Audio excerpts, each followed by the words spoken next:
The first part of the escape was easy. They retrieved their things with no problem, then started climbing down the ladder. Every time Amazon swarmed beneath them, demanding them to surrender, Hazel made a crate of jewelry explode, burying the enemies in a Niagara Fall of gold and silver. When they got to the bottom of the ladder, they found a scene that looked like Mardi Gras Armageddon. Amazons trapped up to their necks in bead necklaces, several more upside down in a mountain of amethyst earrings, and a battle forklift buried in silver charm bracelets. "You, Hazel Levesque," Frank said, "are definitely freaking incredible." She wanted to kiss him right there, but they had no time.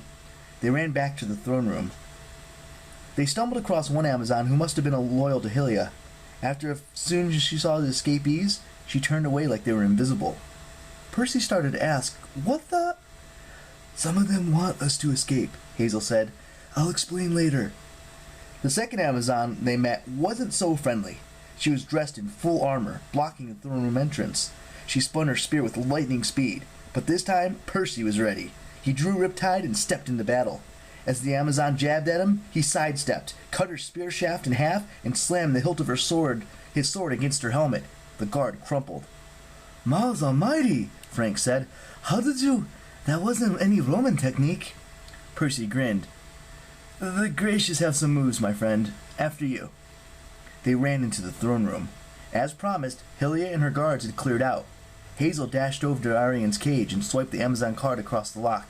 Instantly, the stallion burst forth, rearing in triumph. Percy and Frank stumbled backward. Is that thing tame?" Frank asked. The horse whinnied angrily. "I don't think so," Percy guessed. "He just said, 'I will trample you to death, silly Chinese-Canadian baby man.'" "You speak horse?" Hazel asked. "Baby man," Frank sputtered. "Speaking to horses is a Poseidon thing," Percy said. I mean, a Neptune thing."